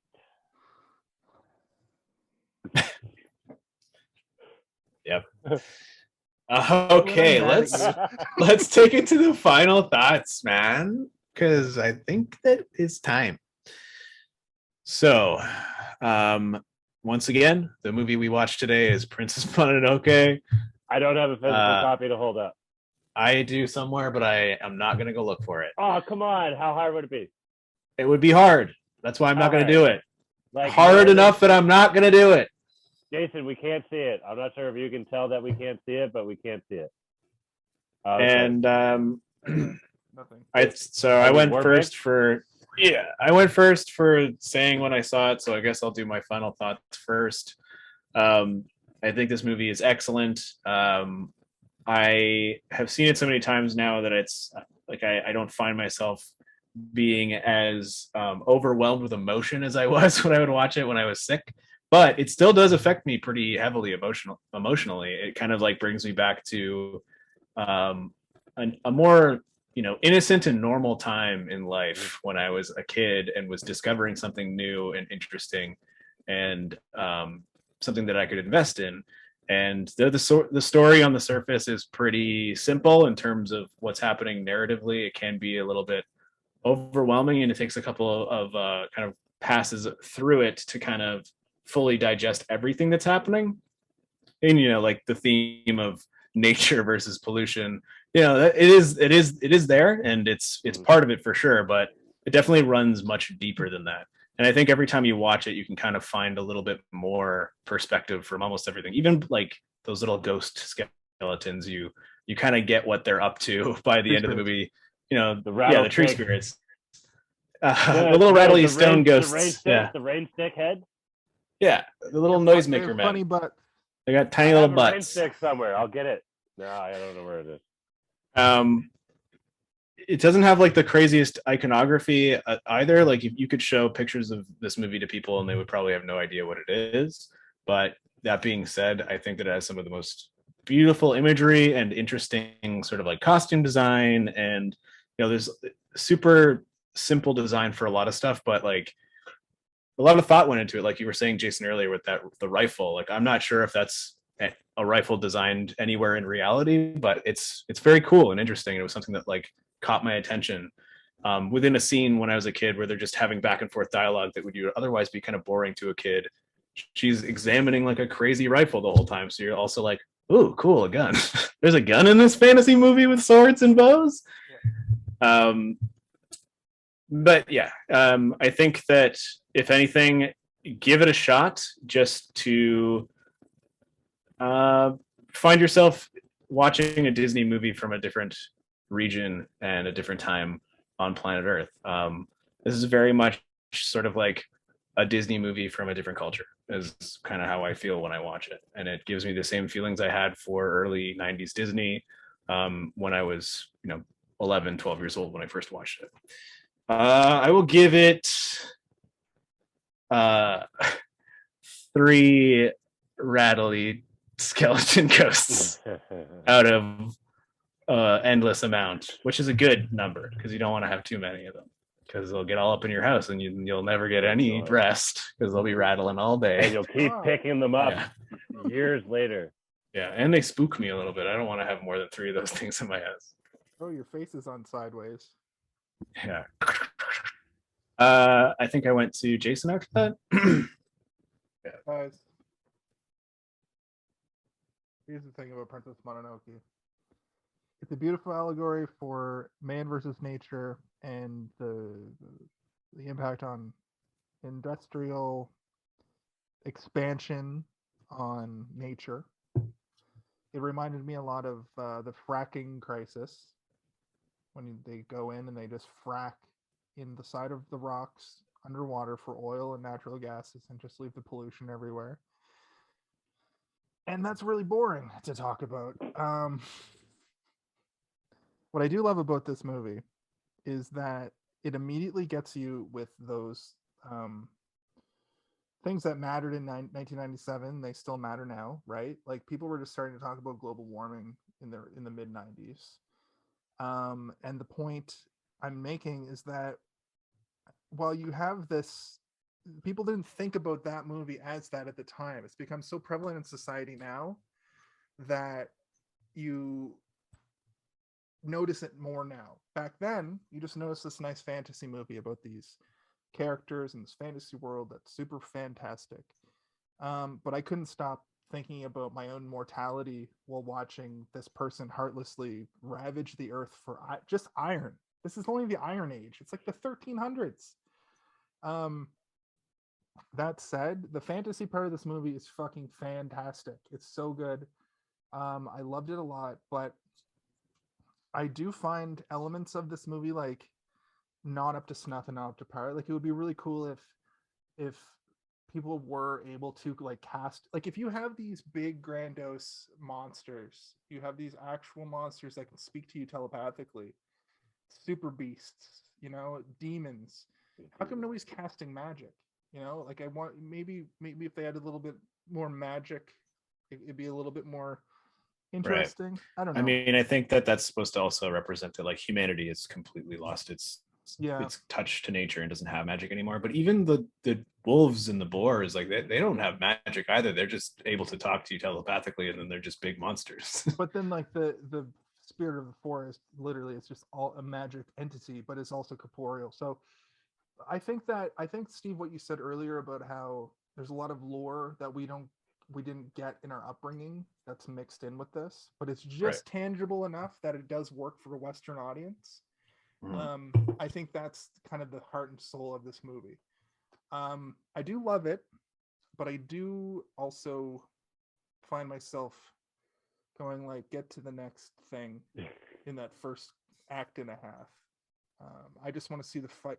I want to see the beautiful animation fight scenes, and I want to see the beautiful like rolling hills and landscapes, and I want to see like the art.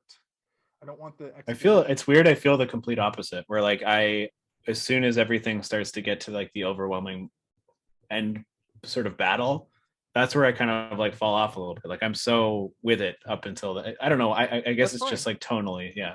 Akira is more. I want to dig deeper. I want more story in an Akira world, but I think that's just because I like cyberpunk more than high fantasy. But this movie specifically speaks to me more in a high, like, this kind of high fantasy I like, because this movie also reminds me of like the first 5 Final Fantasy games. You know what I mean? It's got that, like, there's these notes that just kind of look like medieval fantasy or like feudal Japan fantasy, but they elevated a bit with some weirdness. So it speaks to me a bit more than like something like a Lord of the Rings, which I just fucking can't do Lord of the Rings. I like Japanese. Yeah, I don't. You heard it here first, folks. I'm not high on that kind of fantasy. Western. Don't fantasy. Like it at all? Not really. I like Japanese. The Japanese high fantasy I much prefer. I think it's much more interesting visually a lot of the time. I was raised on Final Fantasy, which is usually an amalgam of like sci-fi and the end of magic in industry kind of coming into it, like, I'll get into it next week. Anyway, my point is, I like this movie a lot. I love this movie, in fact, but I can only give it a 3.8 out of 5. Just because it doesn't hit all of the criteria that I need from something like this. But I do appreciate, like, I wouldn't, if Disney made the same movie, it would miss all of the points it was trying to make if it was the same movie done by Disney. I would probably give that movie a 2.5 if it was the same thing. Just Disney. You don't want to see like a 3-minute musical number where all the rattly ghosts sing about how they're going to get them through the woods? Dude, I kinda mean, just I'd wanna be say down that for a in rattle principle. song. Yeah. Speaking of Little the rattle rattle and song, roll. the most iconic scene in this movie, like I said earlier, is when that spirit of the forest turns into night mode, and all the little boys start shaking their cool little weird sideways faces. I love that shit. Yeah. I just was real bored for Billy Bob Thornton just dropping exposition for 15 straight minutes in a little hovel. All I could think about was like, wow, these guys really had to live like shit and camp constantly back in these days, which was just like a totally privileged way to look at the 1300s in Japan, in feudal Japan. Anyway, yeah, 3.8 out of 5. I think I probably rated it low for a lot of people, but at the same time, it's how I felt. It's how I felt. Kalen, why don't you take us home, brother? You got it. Am I here? I'm here. Okay. Steve, first, I gotta ask, how do you get your hat at that cool area of your head? Cool area of my head. Yeah, look at that. And it probably stays there too while you walk around. Yeah, unless it's windy. I just roll it up a little higher than regular. Okay. I don't think I can pull it off, but I will try. I'm not going to try, but I will say I'm. How are you going to waylay that into Princess Mononoke? We'll see. So back to smearing blood all over my face. I mean, so audible yawn from Steve. I'm still sick. What happened? Is it just something not serious, or is it COVID? It's not COVID. No, Move along. Move along. These aren't the droids you're looking for. So I'm gonna be completely honest with you guys. So when I saw this month's lineup, and then I saw this movie on it, and then I remembered like, oh, I remember seeing that thumbnail, and then I kind of just based on the crowd it was in, I kind of had a different assumption as to what kind of movie this was gonna be. I thought it might have been a little more gnarly or whatever, like a little more harsh, I guess. And then was comfortably surprised that it was not that. And it dealt with some real issues, real themes, the parallels with nature and everything, and like industrial human nature or whatever. Anyway. Yeah, humans being industrial monsters who burn and like crush and turn everything into mud. Well, this is what I've always asked. They say like, humans are like, the smartest, creatures or whatever. But like, how smart is a creature that destroys its own home? Yeah, you know what I mean? We're like, the most intelligent beings on planet Earth to a fault. Right. Exactly. That's a good way to put it as well. We could have we're also the most selfish creatures. Yeah. Well, and actually, I meant to say that earlier. You guys both talked about how so it's like, oh, this person, you think they're the shitty person. Like, no, they kind of have a good side of them, but in reality, everyone is kind of thinking about themselves. Like they'll be good to an extent where it's helpful to them or whatever, right? Like it's still, it could be painted as selfless to a certain respect, but it is actually all still selfish because it's all just personal gain or whatever. But I digress. But yeah, the themes. So there are some themes in the movie that there were some adult themes to the movie for sure. Jason, you mentioned about like, if it was a Disney version, I probably would have been more like, and I don't mean this in a bad way, I would have been more entertained in the sense of just like there would have been songs every 12 minutes if it was a real Disney movie. Yeah, so. it's like I would have been grabbed or whatever, right? I feel like I want to give this movie a few more watches because I still am, as I said earlier, kind of confused by it all and lost in it.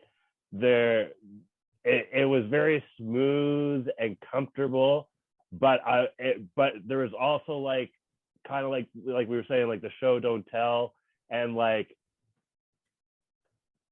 there was Akira definitely had a lot of show don't tell, like it was just presenting you with shit. I was like, wait a second, well how blah blah blah blah blah, and this was kind of like I didn't feel as invested to find out how or why, in a weird way. Like I found myself drifting a little bit. I think because it was so comfortable. So I do want to give it a few more watches so that I can, give it its just dues or whatever the expression is. The check is in the mail. Just dessert, I think is the phrase you were looking for. I mean, that's a phrase. I also went in with an assumption, which I think kind of hindered like my experience of it as well. But that being said, the art to it, the animation to it was great. It looks great for sure. I'll give it lying in a field of tall grass with no thoughts other than enjoying the sun, and then going into having like a little bonfire with your friends or family, village people, and then going into like a little hut type thing of some sort, dreaming of wonders, and then doing it again the next day. That's what I thought you were gonna keep going, and then going to work in the morning on raising a barn with my red elk. Yeah, we're all hungover because we drank of mead and we sang of great battles. We all get out our red ramen bowls and put muck into it. Ramen, delicious muck, delicious ramen. One of the few anime movies where the food didn't immediately make me hungry. One thing in a lot of anime is like they always make the food look so delicious, but in this movie it's all like lumps of brown mush. Yeah, like, he makes a gray slop and then puts brown slop into it in that hovel. And then he says, "Ooh, that's good." After he tries it, it goes back for seconds, like immediately. Yeah. Well. Okay. Well, we've done it again. We've done it again. Yeah, I mean, so what is it, 37, 38? Is that the episode number? Yeah. Oh, wow. We've done a lot of these things. Well, but can we do another? I wonder if we've done more with Steve now, Kaylin, than we did just the two of us. Because I want to say yes, because I think we were like bi-monthly and be up until 2021. In 2020 we were doing it like every 2 months. Yeah. For a while. Yeah. I was still doing just once in a while. Yeah. And then I stumbled across a Jaws episode. And then we all just decided to do a monthly show. If that came off sarcastic, I didn't mean to. It was supposed to be honest and genuine. The thing is that your apology also sounded sarcastic. And sarcastic. Always. That's how I live, disingenuously. I think that's just how my voice sounds. Perhaps. Hey. All right. Let's take us home, shall we? All the way home. This has been another episode of Hey, Did You See This One? We're going to be back next week with another animated movie. We've already dropped several hints about what that's going to be, but if you can't guess, Kaylin, you need to I don't know the sounds to it. It's gonna be a first time I see it.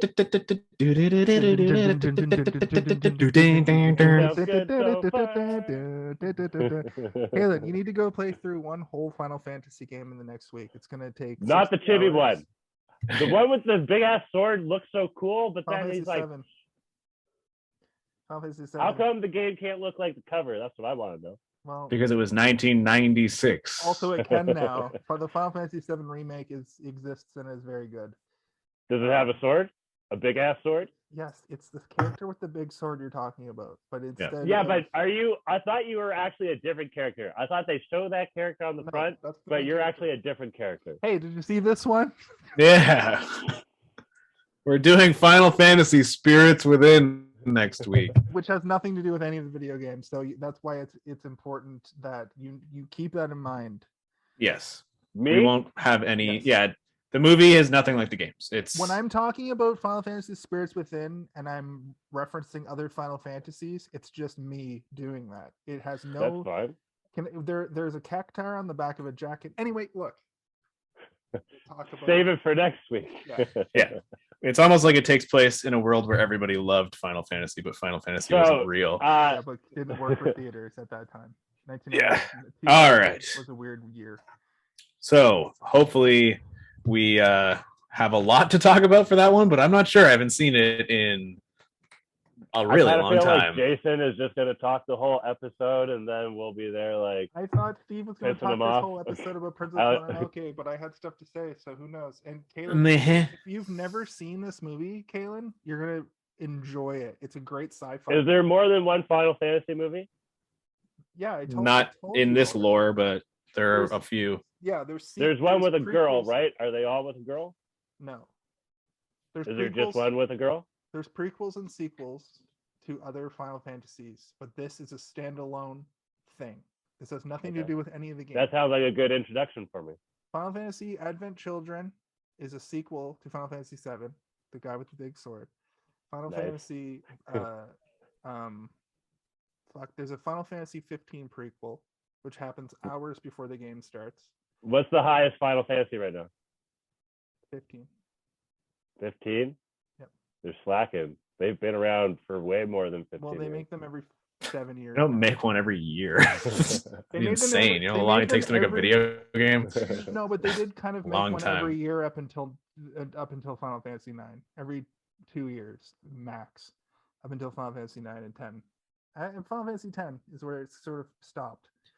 And Did they 11 was an Did they MMO. use an X for the 10? Yeah, of course they did, because it was the year 2000. And they've always been in Roman numerals. Also, So that. why would they stop doing it then? making They're like sure. they just Making stop sure. at that point. They're like, no, people get confused. They didn't think it's called Final Fantasy X. We got to put a number 10. I would call it X though if I saw it. Like I'd know. Yeah, it's also, 10, Mega but Man I'd still X call wasn't it X. Mega Man 10. Mega Man X was Mega Man X. Listen, I Was worked at there EB any- Games for a while, and the amount of people that asked me for Grand Theft Auto IV was insane. No way. No. Insane. Don't say Yeah. that. Really? So Hey, many, did you but- see this one? Yeah, I saw this one. Hey, You, Kaylin, did you see this one? is this how we're doing the ending? This is now? how we're we're ending it talking because we about other decided to stuff talk about now, Final yeah. Fantasy for fucking 15 minutes, did you which see this nobody wants to hear about No. Well, they want to hear it next week because I'm going Not to until next everybody I week know. anyway. it. Yeah. I'm sure I'll have questions for you, Jason. I'll answer Ooh, every that's one of that's them. gonna be my challenge. I'm gonna think of crazy abstract questions for you. I'll so get- get I got ready. you. I got you. I'm quick on my feet. Hey, did you see this one? What about the Oh my that god. one and then End this episode. Kaylin, shut up and say, hey, did you see this one? okay, but I thought we did the other thing before that part. What other thing? No, we do that. We did it for Jason. I'm Kaylin after. Okay. Jason, I'm Kaylin. What? All right. Well, Hey, Jason. Hey, did you see this one? Did you Hey, see this one? Did you see this one? hey, did you see this one? For Jason and Kaylin, I am Steven. For Steve and Kaylin, I'm Jason. And for Jason and Steven, I'm Kellen. And you guys have yourselves a good night. Good And I just night. gotta ask, hey, did you see this one? Oh, there we go. Finally.